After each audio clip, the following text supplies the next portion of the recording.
know me, the fighting freak Knuckles, and we're at Pumpkin Hill. You ready? I ain't gonna let it get to me, I'm just gonna creep down in Pumpkin Hill like I should find my lost piece. I know that it's here, I can sense it in my feet. The great emerald's power allows me to feel. Can't see a thing, but it's around somewhere. I'm gonna hold my head, cause I have no fear. This probably seems crazy, graveyard theory. A ghost tried to approach me and got leery. I asked him a question. Yeah, Nathan's here too. I'm Nathan. I'm in Japan. Yeah, that's what a high-pass filter does. Yep. Makes you sound like Mickey Mouse. Oh! Well, welcome everybody to episode 420 of the Reeton Entertainment Podcast for October 8th, 2023. Nathan's here. Say hey, Nathan. Hi.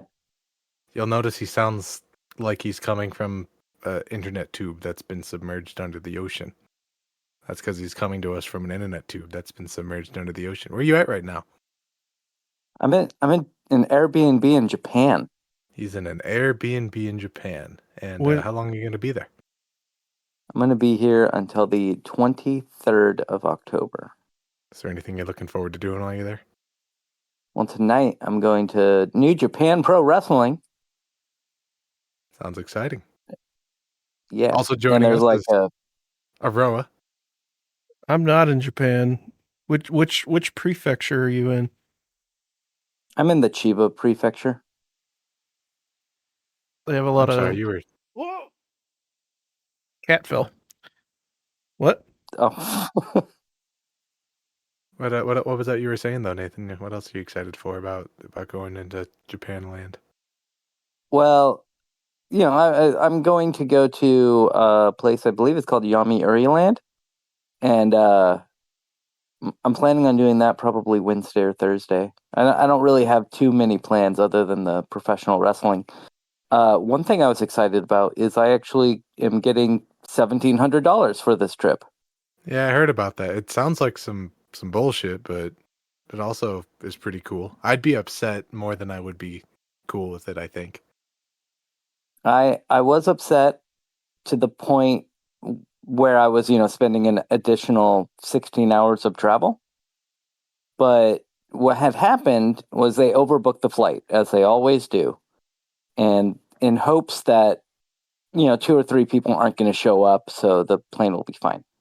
But when everyone shows up, the airline panics and is like, oh no, we have to offer money to people for them to change. And so they, announced, hey, we're offering $2,400 Canadian or $1,700 American if somebody is willing to take a later flight.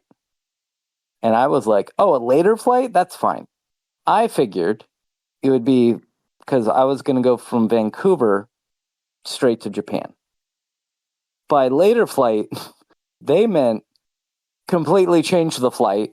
And instead of going to the west like I should have, they put me on another flight that took me to Switzerland. Switzerland's just a little bit further than Japan. I guess in either direction that you go. Yeah, so I had to go to Switzerland, which is a 10-hour flight. Uh-huh. And then wait there for 4 hours. And then take another flight from Switzerland to Japan, which is a 12-hour flight. Mm-hmm. It's a lot of flying. But it is, but I was thinking about it in the sense that I was making $100 an hour for it. That's probably the only way that you could think about that without getting upset. Yeah.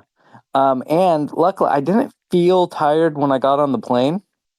And I don't know, they must have laced my curry with horse tranquilizer or something, because they fed us pretty immediately when we got on the plane.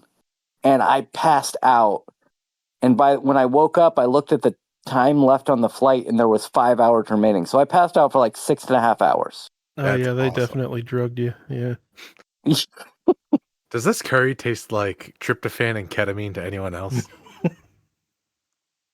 Well, we are glad that you made it in one piece in Japan land, and we're all excited for the inevitable souvenirs that we're begging you to get us. Yes. But we hope you have fun. Yeah, you better find me that extremely rare console. The Soldier Boy, right? Because I said I said, find me a PSX with a working hard drive. Oh yeah, I saw that and I was like, that's not happening. That's it's going to be. I found a Neo Geo CD and I almost got it. It was like $150 and I was like, I want that, but I didn't get it. If there's one piece of retro gaming that I know extremely little about, it's everything involving Neo Geo stuff. The Neo Geo was the very expensive. Well, the console wasn't that expensive. It was expensive, but the games were as much as the console. So you would have the cartridges were like 200 megabytes, but this was in the early and mid 90s. Oh, I see. So yeah, so games would regularly cost like $200 to $300.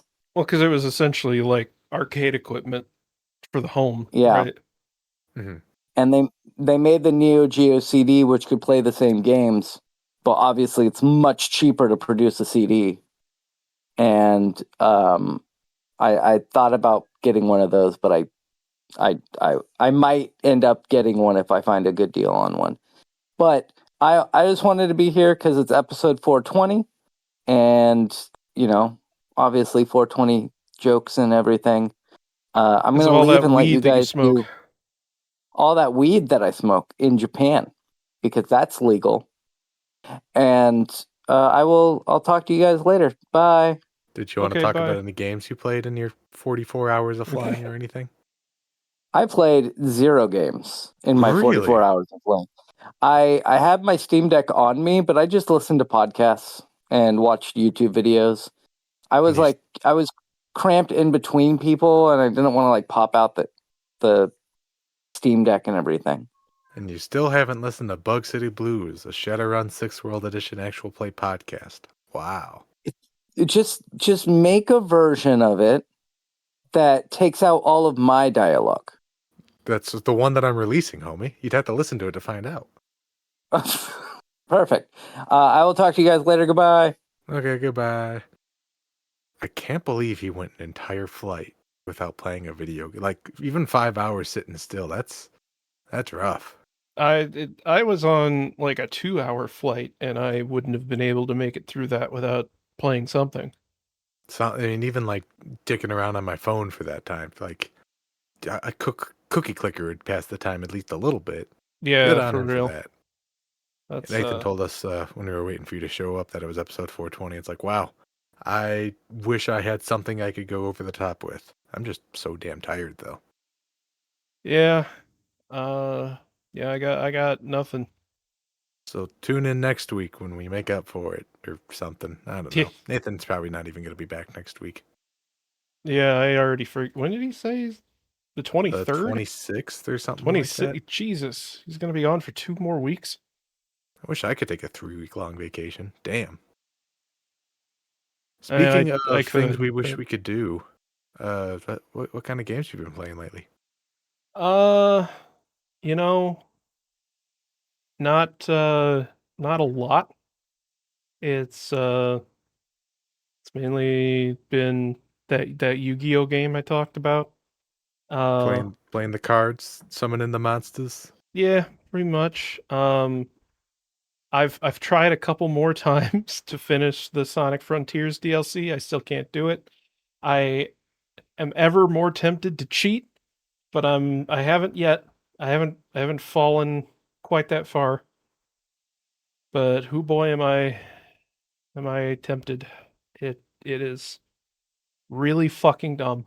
And it's Are, amazing that there are people who are defending this shit. have you seen any recordings of people doing it like without a task or something like? Is it possible to do? It is possible. I've seen people in like the Steam discussion forum saying that they did it and it just took a while. And I do think that it is possible. Absolutely. But it's just so hard and the game is not made for it. Like it's dumb. It's very dumb and I hate it. But I also really want to see the new Supersonic fight. So Gotta do it. I gotta force myself through it. Any other games worth mentioning?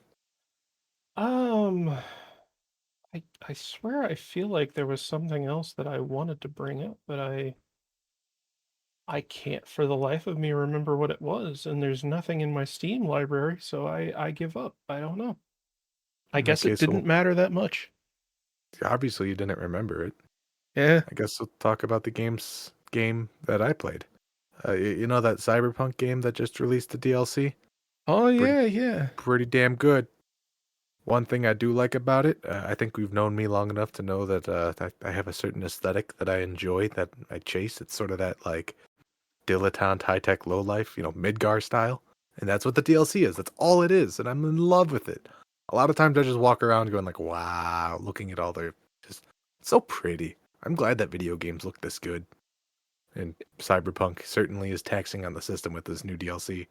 I have a feeling this is what they wanted the game to be like originally, with just how detailed and in depth everything is. But man, there are some places where even my computer just starts chugging. It It, doesn't seem like it even makes a difference with ray tracing on or off. It's just entirely too oversaturated. they went a little overboard. Just a little bit, and it works for it because that overpopulated junk's kind of everywhere. This is where it broke down, and this is where it stays. Kind of look. It looks great, but sometimes you're walking around and it's 70 frames per second. You turn a quarter and it's like 30. Ugh, jarring. I, it, Other, go ahead. I've heard that the sequel wasn't necessarily going to be greenlit until the response, both from the series of updates and from the DLC particularly, was so positive. So it sounds like they really did a lot to make people turn around on that game. They certainly spent the money on it. I saw they were spent almost like $2 million on the budget for just the DLC, which is pretty ding dang unheard of. Yeah, Well, that's the a DLC lot. and the 2.0. Yeah. We don't have an article for it, but I do want to mention as a honorable mention story, the crew over at CD Projekt Red are unionizing because I guess they've had 3 rounds of layoffs this year, Oh, and that that's sucks. Good on them for unionizing. yeah. The only other games that I've played aren't video games, but I do want to go over my spiel here. Have you ever heard of Call of Cthulhu, the tabletop investigative game? I have. I had a chance to sit down and play with that, with of all things the historical society of a local town. That Uh, that was like weird enough that I was like, okay, I want to be a part of this. I got confirmation from my boss to get off each Monday for this month, and like we're going around and like doing a Lovecraft story that takes place in our town. All of the landmarks are the places that have been here since like the early 1900s. It's kind of cool. Like I'm in the Chicago area, so obviously we have a lot of connections to the just all the slaughterhouses and stuff that Chicago was so popular for. And a big part of our story was like the history of how Carcass is full of just like, at the end of the day, it's just the gelatin of all the byproducts gets shipped in. And that was a major theme point of the story. And I was like, that's fucking interesting, dude. You thought about this. that's one of the coolest fucking things I've ever heard anyone do with a tabletop game. And I've been enjoying it. There's only one dude who, excuse me, is with us, and he seems like he might flake out of it. But like for something that we just kind of picked up and did, the dude definitely put in way more effort and time into this than he needed to, and it shows. I'm excited to go back. Man, And then on, oh, go on. big cities get to do cool shit. It's not even a big, like it's certainly a yuppie town now, but it used to be like a cultural cornerstone up here. So it's neat that it's getting its own spotlight. He said he might publish this on something in Drive Through RPG, if you know what that is. And that's neat. The other game that I played on Tuesday, I don't remember the name of it. In fact, I was never told the name of it. But City of Heroes / City of Villains? Yeah. Yeah, it's that. Oh. I'm playing with we were basically told, hey, tell me if you want to be a hero or a villain, and then I'm going to help you make your characters at session 0. We kind of made the same characters. I'm, for all intents and purposes, Dr. Doom with Doc Ock influences. And the dude I'm playing with is Doctor Doom with goblin influences. So we're going to be doing a whole lot of like, hey, we're trying to save the world here, so get out of our way or get blowed up.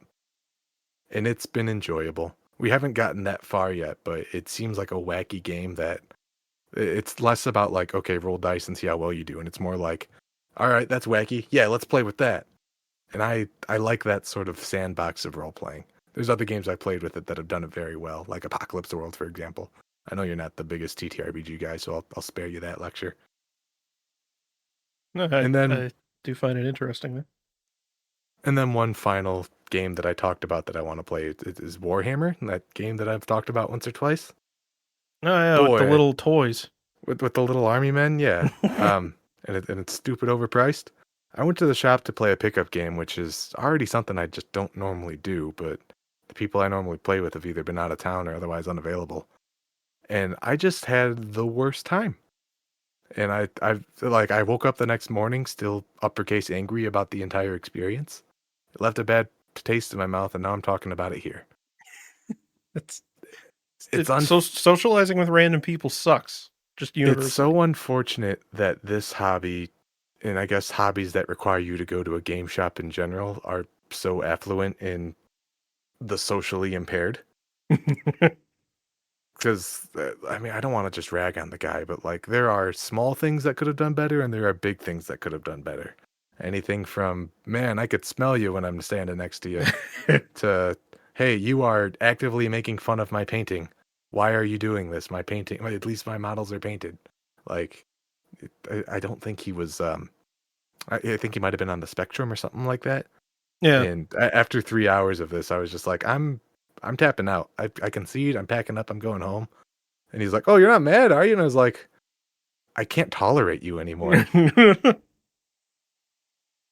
So I'm going back to that same shop on Monday, and we'll see if the owner says anything. Because I wasn't yelling at him, but I did kind of put him in his place.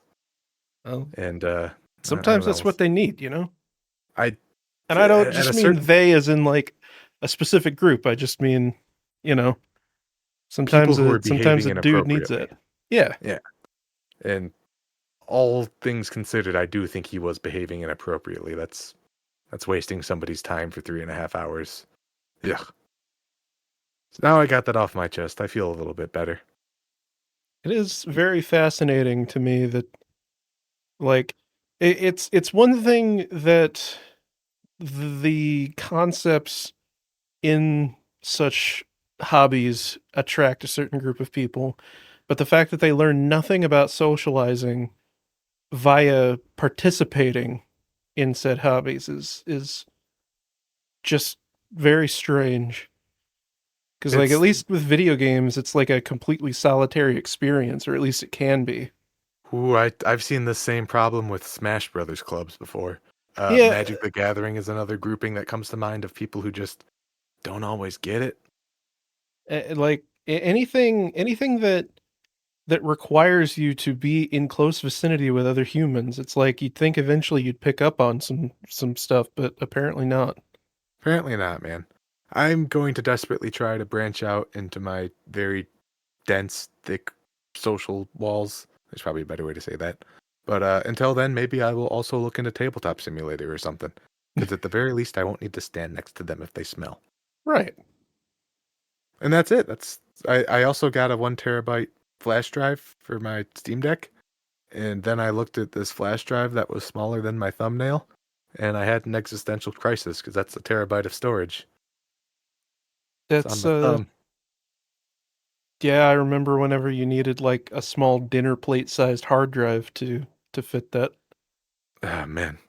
That's cool. I'm probably going to end up spending my next couple of days at work filling this thing to the brim. I haven't actually played any of the games I've just installed. I've just had the satisfaction of like seeing the bar go up a tiny little bit when you download like 100 gig game. That's why I play idle games. Make the bar go up. But that's it. That's all the games that I played. That's all the games that you played. I think we could get into our stories. Oh, okay. The first one I want to talk about, it's not going to take too long. It's a little out of order of the way that I posted them, but I do think this is the most interesting story. This is from BBC News, There are now rules of engagement issued to hacktivists after chaos. Again, this is from BBC.com, a little more high class than the articles that we usually talk about on this podcast. The International Committee of the Red Cross, which I'm going to refer to as the ICRC, has for the first time published rules for engagement for civilian hackers involved in conflicts. I'm not going to read this entire article beat for beat because that's really boring, but the skinny version is that the ICRC is responsible for overseeing and monitoring the rules of war, which is like one step beneath the Geneva Convention. Like you have your strict definitions, and then you have your enforcement. That's where the Red Cross comes in. This comes initially from accelerations in conflict in the Russia-Ukraine fiasco. And because of a proliferation of hacktivism, ICRC legal advisor Dr. Tilman Rodenhauser has put out these 8 simple rules based on international humanitarian law. Say that 5 times fast. The rules are: number 1, do not direct cyber attacks against civilian objects, which is, yeah. Do not use malware or other tools or techniques that spread automatically and damage military objectives and civilian objects indiscriminately. That is some cyberpunk ass shit to read. Yeah. Number 3, when planning a cyber attack against a military objective, do everything feasible to avoid or minimize the effects of your operations may have on civilians. So I'm guessing that's like, don't hack a dam and force it to go open or something. You know, minimize the war of attrition on anything other than your intended target. Yeah, don't take out a major like power infrastructure so that it takes out all the civvies' power too. Number 4, do not conduct any cyber operations against medical and humanitarian facilities. I think that's one of those Geneva rulings too. Number 5, do not conduct any cyber attacks against objects indispensable to the survival of the population or that can release dangerous forces. Oh, The well, one thing that comes to mind is all of the attacks that were happening on nuclear plants. Yeah. And that seems like such a holy shit, what are you doing, you stupid motherfucker? Yeah, kind of move. a little bit, especially like in fucking Ukraine of all places. Of all places. I was looking at a map recently of Europe. It's totally unrelated to all of this. You know, France has a nuclear power plant that's just like built in this little nipple that's surrounded by Belgium. No. Dick move, France. Wow. All right. I'll show a map of it after this podcast to you. It's kind of funny to think about how that must have gotten approved and just how Belgium's sitting there like, okay, fuck you, I guess. France Anyways, just had this territory and they were like, what do we do with it? I know. Let's make it inhospitable. Let's make it glow at night. Let's get back to the article. Right. Number 6, do not make threats of violence to spread terror among civilian populations. Yes, don't be a terrorist. Number 7, do not incite violations of international humanitarian law. I don't really know what that would look like in a cyber space. I guess it would be like if you were to hack like signage, you know, something like that. And then you'd put out messages of like, set the nearest hospital on fire, you know, like. Or do you remember when in Hawaii they had that emergency broadcast that's like, Hawaii's gonna blow the fuck up in 5 minutes, everyone? Yeah. Something like that comes to mind, I guess. And then finally, number 8, comply with these rules even if the enemy does not. That's the hard one. Yeah, be the bigger man. Yeah. It's pretty easy to see, like, looking at the basics of the Geneva Convention and the ideas laid out on that, where the Red Cross is getting its influences for these rulings. And I certainly don't think anything that they're saying here is too outlandish. However, the IT Army of Ukraine, which has 160,000 members, is kind of saying that they're probably not going to do this. Yeah, I don't blame them. I also don't blame them. Like, when you are at war, it's hard to say, okay, if you shoot them and they go down, you got to let their medic get them. Yeah. Meanwhile, they're bombing your churches. It's like, well, fuck them. That's where it's hard to be a war combatant, because It is sort of hard to keep your humanity when you're doing atrocious acts against mankind, Yeah. which is seemingly the mood that these hacktivists have. A quote of Killnet says, "Why should I listen to the Red Cross?" Which kind of reflects, I guess, the general mood that we were just reflecting. Yeah. It's like, well, yes, you want to do your best. Like, you don't just want to take out a civilian facility just because. But like, yeah, I use the example of like if you're hacking a power plant and you shut down the generators, like, yeah, it's gonna ruin several people's days and maybe kill a few like old people or something, but if it takes out a whole military base, yeah, you know, yeah, There's a pro and a con side to all this. The pros is if you're specifically only targeting certain infrastructures, like, hey, that hospital's probably got a generator backup. But the con to that is, so does that military base. If you want to yeah, be effective, you need to go scorched earth. and like it's particularly bad in conflicts like this one because it's not like, and oh boy, we're getting heavy now. It's not like Israel Palestine where both sides are pretty like equally matched overall. Um, at least it seems that way. I don't know. It seems like they're both just fighting a war of attrition. But Russia Ukraine, it's like Ukraine is absolutely the underdog, um, and are it's impressive enough that they've managed to maintain this long. So I can definitely understand that if you're on that side, whether you're doing it remotely or you're, so to speak, on the front lines, like you're in Ukraine and leading some kind of initiative, like either way, why would you want to be accommodating to the Russian side in any way?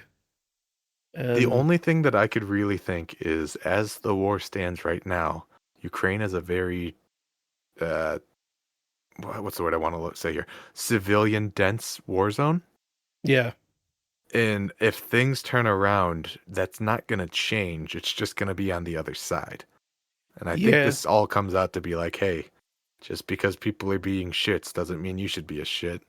and And it's hard to agree with that sometimes. yeah, and it also is like you got to figure a lot of civilians in Russia don't want this to be happening either. Of Like, course. and making it their problem too isn't necessarily for in everybody's best interest. And again, like there's a lot of complexity to that because hey, if you make the Russian people upset, they're going to revolt against their government hopefully. But Hopefully. I think that's the end game with all of this. yeah. And take it from me, I learned everything I know about war operations from Little Army Men. But I th- it oh, well I do think that it's great that the Red Cross wants to kind of at least make a formal statement and be like, "Hey guys, can we at least like do our best to not be ruthless dicks towards the other side?" But like it does kind of it almost rings in the same way as God, I think this was a few months ago that the Red Cross put out the same sort of thing, but for fucking online gaming of all things. hey guys, don't teabag because that's a war crime. I think I It, do remember that. yeah, like it has that same sort of feel to it because I just don't think that the Red Cross really holds the same sort of level of respect as maybe they did 30 years ago. Listen, Aroa, if the Red Cross wants to tell me that after I incapacitate an enemy, I shouldn't do a Fortnite dance afterwards, maybe that's an organization I don't want to be listening to. I can't argue with that. There is a part of me that thinks that just because of the nature of the landscape of like hacking in general, and that covers a broad range of things, anything from disrupting power operations to making the printers at the military base spam dick butt over and over. Like, both of those are generally going to be looked at the same way in the ICC. And I don't think this is a battlefield, specifically like cyber warfare, that is ever needed to worry about the civilian interaction side of things as strongly as it does right now. We are more integrated with tech than ever before and more dependent than ever before. Things go without power beforehand. Maybe they could last a week. Now people go without power for a week. There's riots, you know? Yeah. Uh, and we've seen that in the Ukraine conflict with like Russia trying to take out like cell phone towers and stuff. And like One thing. One thing I that's have learned from my little army men is supply lines are hella important in war. yeah, and paramount is communication and everyone relies on cell towers. Like and yeah, it's just and If only I there was a way that we could have something in space that some asshole could just like flip the switch and turn on. If yeah, only.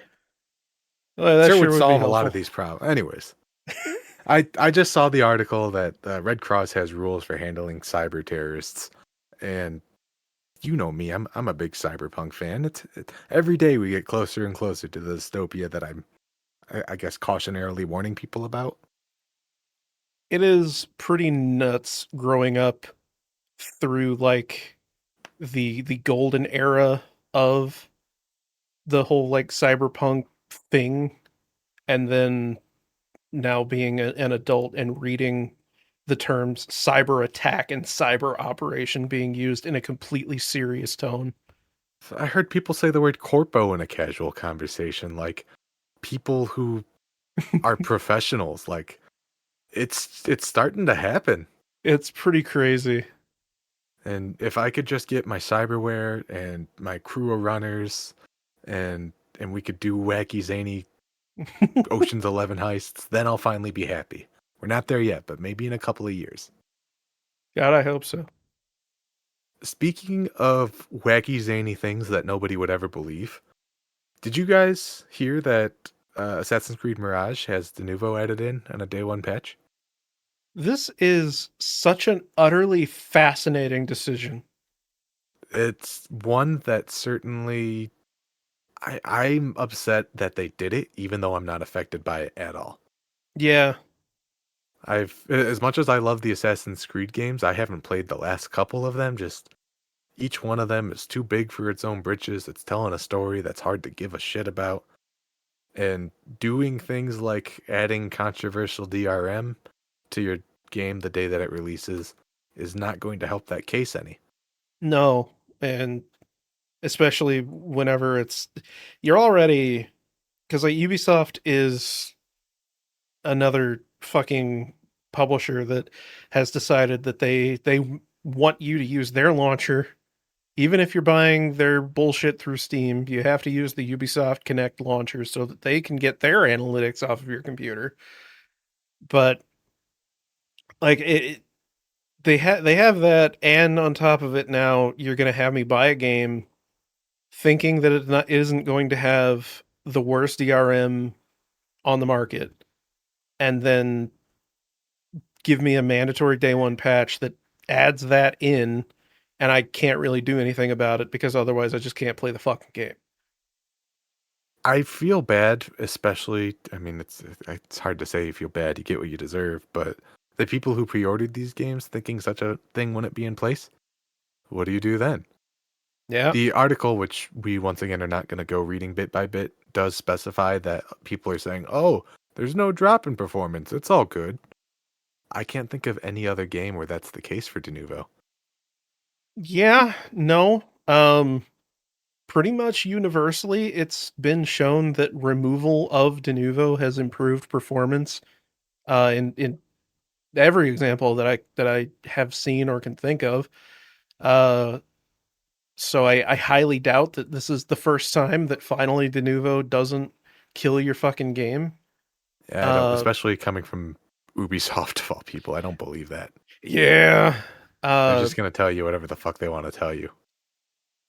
and like eh, eh, the thing with this, and kind of going off of how you mentioned the pre-ordering thing, I don't know for sure, but I doubt that the Ubisoft launcher allows you to download old versions of games, because Steam will. You have to. It's a bit finagled, but you can do it. Um, and that, I want to say, like, may bring into question the idea of, like, is this, I wouldn't call it necessarily false advertising, but essentially almost maybe a bait and switch sort of thing. Like, Definitely a bait and switch. I wonder if this may technically be illegal, at least in America and probably other countries, considering you bought the game under the impression that it was not going to have this additional software, and then they mandate that you download this additional software afterwards. Like, Now, go on. I wonder if obviously somebody's is looking into it, because everyone wants to. There's always somebody that wants to sue a major company just at any given time. But I do wonder if there's anyone seriously considering this idea, and if we might see like a yet another Ubisoft focused class action lawsuit for Ubisoft. If something like that happens, I'm sure we'll hear about it as soon as next week. I'm glad that you mentioned false advertising, but probably not in the way that you're thinking. The fact that this went out to people who, like, are in the games news industry, they were able to get a copy, that they had an experience that people who are looking to their feedback to get this game are not going to have. It's not the same experience. At that point, anytime that somebody waits till the day that their game is released to do something shitty like add de nouveau, you are fundamentally changing the entire basis of everything that's been built up before that. You're no longer giving people the same package that they thought they were getting. And that's shitty. Yeah. There was, I can't remember what it was. I'm sure it was like a Warner Brothers game or something. I seem to remember that there was a game that all the review copies went out. It got like, the typical AAA treatment of like sevens and eights, and then the day one patch added like a microtransaction system and a bunch of other like anti-consumer bullshit. And it was very much the same scenario of like, people would have pre-ordered the game based off of the impression that news outlets would have gotten, and then they bring it home, they get the game that they thought they were getting, and then there's a mandatory update that changes it entirely and ostensibly ruins it. It's scummy. And like you said, it might not necessarily be legal. I could see Yeah, an argument that this is anti-consumer. and particularly in the case of Denuvo, because it requires that you agree to a new end user license agreement, which, like, it's one thing whenever there's just like, you agree to the end user license agreement of a game just by playing it, and by buying it in the first place. But this is something additional that you weren't expecting. This is another contract that's just being thrown at you when this was not advertised in any way. Like, I hope somebody talks to a knowledgeable lawyer and maybe tries to set a precedent that makes it so this doesn't fucking happen again. It I'd makes like me something very to be done. nervous. Yeah. It keeps on happening and nothing has been done about it. Something needs to be done about it. And I guess in my closing thoughts for this is, it's a damn shame that Assassin's Creed is a popular enough franchise that it's gonna do well no matter what. Yeah, because we had mentioned before that like Assassin's Creed is probably the thing that is propping Ubisoft up. It's like that and Rainbow Six Siege are like the two They things. wish it was Far Cry, but the last one didn't do so well. It's not looking good over at Ubisoft, and doing things like adding de nouveau to a day one patch aren't gonna help that case. No, I really hope that they stop being such fucking shitlords before Beyond Good and Evil comes out in 30 years. I wouldn't hold your breath on that. This is not so much an honorable mention from us as it is from this article. This is from thegamer.com, of course. Apparently, Payday 3 has removed its DRM. You know, that Oh, game that's doing so well. yeah, they apparently ripped out the Nuvo DRM, which they say it's well it says after backlash. I wonder if it's necessarily because of the backlash or if they realized how stupid it was to have the Nuvo on top of making it an always online game. Yeah, I suspect that's head on the nail there. It Because was, they were having some issues, particularly on the network side of things. And I think having so many extra checks in place was hurting their case. yeah, and like Denuvo's entire purpose as DRM is to keep people from pirating your game, especially during the release window. And it's like, even if you did pirate Payday 3, you literally can't play the game without having it connected to Starbreeze's servers. So what's even the point? They're paying a license for Denuvo for no fucking reason. Mm-hmm. Might be better to just bite the bullet and cut that contract short. Yeah, I would think so. But That's probably going to be too little too late for Payday 3, but they're trying. God, are they? They just need to try harder, I think, because I just cannot be arsed to buy that thing. And finally, speaking of things that people can't be arsed to buy, Bethesda's Redfall is failing to attract enough Steam players to make a team of 4. Ooh, don't like to see that. That is really sad. So I've played games on Steam, like the original Splinter Cell Chaos Theory, where you could do spies versus mercs. And even that, like, 15 years after release, had like 12 people in its lobby consistently. The fact that a game that came out, 5 months ago, has not 4 people playing it is a grim sign. That's yeah, it says according to SteamDB, at the time of writing, there are 7 concurrent players on Steam. And that's down from the post-launch period peaking at 6,000, which is still pathetic. Now, granted, um, it was a Game Pass game, still is because it's a Bethesda game, but still, like there are a lot of people on Steam, and the fact that only 6,000 seem to have played it in the first place, and now you've just lost all of them, like essentially all of them, and being a AAA studio, that's nuts. I wonder if I'm sitting at Xbox and I'm responsible for overlooking like sales of games, if this isn't making somebody hit the panic button on Game Pass in general. I kind of want to sit down and look at a list of like all the titles that have flopped and done well on that platform.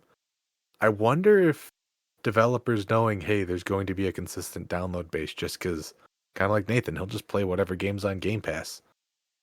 I wonder if that's making them not give a shit as much. I also have wondered that like they're going to get their money either way. So why would they bother like putting a lot of time and effort into making sure that the game is actually ready to be sold? Because like no one's going to buy it anyway. They're just going to play it on Game Pass. And looking at the complaints that this article lists up, the reason that people didn't like this game, it's bland storytelling, bad AI, technical issues. This stinks of a game that was rushed out the door as fast as it could be. And especially from Bethesda or Arcane, whoever the hell made it, Yeah. that doesn't sound right. They should be able to knock it out of the park just using the assets they have already in house.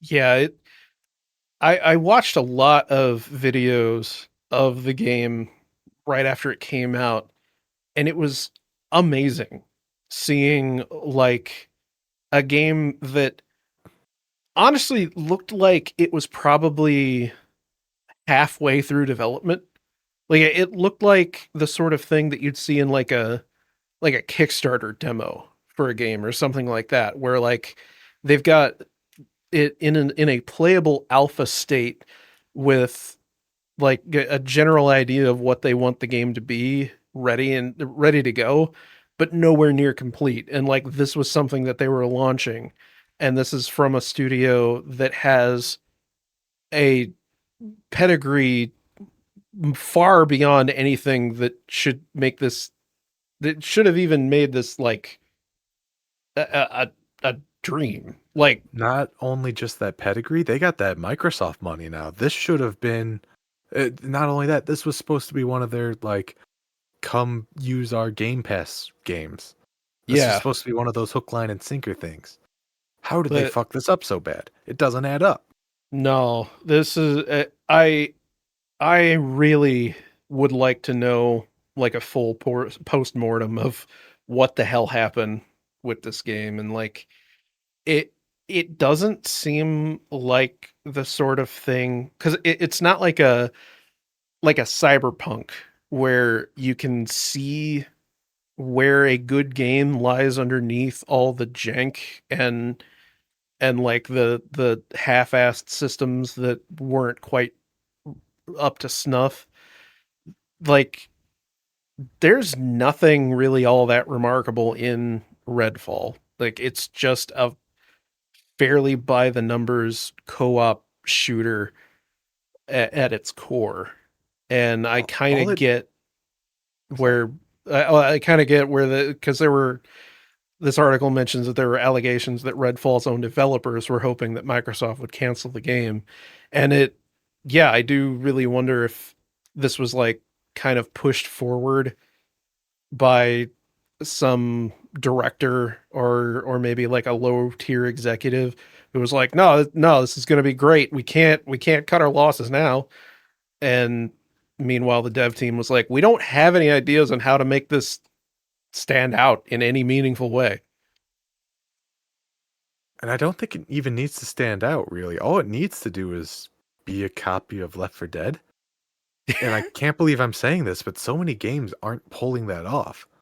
And it's Yeah. usually because they shoehorn in either shitty balance mechanics or they shoehorn in some shitty uh, microtransaction roulette system or whatever. But over and over again, we're seeing these things. Like, I'm going to pull some examples out of my ass. Like Payday 3. Basically, we're seeing the exact same thing happen here, where it's. I'm glad you mentioned Cyberpunk, because Cyberpunk was obviously made by somebody who knows game design. And I think a little bit of that is because they were stealing from the design of the tabletop game, but it's got a skeleton. Like, if you look at that design document, even if it's not finished, it's there.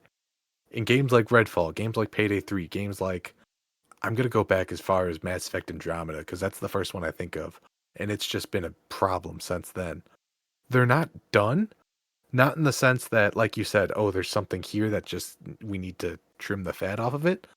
They're not done in the sense that they're not ready to come out of the oven. There's not enough fundamentally here to be a game. It's more than a walking simulator. Like, it's got mechanics, I guess, but what's the draw here? What's supposed to bring people in? I don't think any of these people have an answer to that question. But they're just No. hoping people will sit on it and spend $10 at a time in microtransactions. I don't see how you get to point A to point B there, other than, well, the kids love video games. They'll love it. Yeah, yeah, if it had been because like Redfall, I'm not totally sure what it was or what I would compare it to. Maybe like a looter shooter, something like that. But like, it's just so very bland. It's It, linear Borderlands, as far as I could tell. yeah, the like very much like that, but like trying to also have the typical arcane stuff of like you can stealth if you want to, but like no one's gonna stealth in a fucking looter shooter. What are you doing? Like, Hey, do you want to 10, 20 minutes to do a fight that could take 2? No? You don't want to make your 3 friends sit and wait around while you, the one person interested in doing this, dicks around? No? Huh. Yeah, release it. It's ready. Yeah. What? No, that's a powdered donut I was eating. That's what that powder is under my nose. Yeah, I don't know which branch of Arcane worked on this because I think there are two of them. Like one of them's the like Dishonored studio, and the other one's the one that made Prey or something like that. I think I don't remember, but yeah, I hope that they don't get shut down after all this. I could see Redfall getting shut down. I could see them saying it's not worth it to have the 10 people a week log in. Hopefully, but definitely not with the option to host your own private initialized servers. Yeah, it does allow you to play solo, so I'm assuming that it doesn't outright require online connectivity. So at the very least, maybe somebody can develop a server emulator or something if somebody really wanted to, but I don't For really when it know. inevitably dies, and I'm looking at my watch here, 2 weeks. It's got 2 weeks left. At the rate that it's losing players, yeah. Shame to see, and I have a feeling it's not the last we're going to see of this. Games are going to need more than, oh, look, the main character is a fat, black, sassy woman. That's in right now, right? People love that? Oh yeah, look at what the hell was that shitty third person shooter that with the Awoken. yeah, I think. Or, uh, I don't know. I don't play modern games. For all the reasons that we complain about on this podcast, I don't play most modern games. Yeah, even fucking the one with Aloy. What is that? Horizon Horizon. something Dawn. Yeah, even that was annoying. Can't stand that shit. And Too, too old for this is video a games. this wasn't like a planned discussion or anything, but why do I love Breath of the Wild and hate Horizon? They're kind of fundamentally the same game, except one's got a really bad story that I don't care about. Uh, I mean, the obvious answer for me, at least, is that in Zelda, the protagonist knows when to shut up, and that's all the time. Mm, there's got to be something more to it there. I think this There's is worth some study at a time that we're not live. yeah, but no, there is a lot more to that. But that is my biggest complaint in modern writing, at least in video games, is that every game wants to have a character that's like not taking things totally seriously, and they're really quirky and they've got some sass and they make pop culture references, and it's like, okay, how was this executed decently well with Gex in 1999, but nobody can figure it out nowadays? I don't know. I I think you're closer than that. I don't know. I don't know either. There's something to it that needs to be discovered on large to make people stop making some cringe ass games. It's like I said a week or two ago. We're finally rolling back around, and we're gonna get back into the like dark era of media, and then everything will start over again.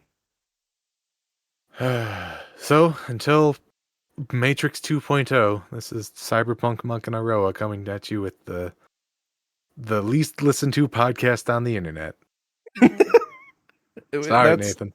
that's our that's our claim to fame, is that we have zero fame. Our opinions are valid because nobody hears our opinions. No one's arguing, so I win. No, that's right. Obviously, we're doing everything right. Thank you for joining us. We're sorry, everyone, that our 420 episode was kind of not 420 themed. I'm not allowed to do the weed, or my psychiatrist will take my prescription drugs away. I'm too fucking tired for it. It'd be one thing if I was like doing something after this. I'm going to bed. I had a shit night last night. All right. Thank you again for tuning in. This has been another episode of Happy Cast. Yeah, happy Goodbye. podcast. Bye bye.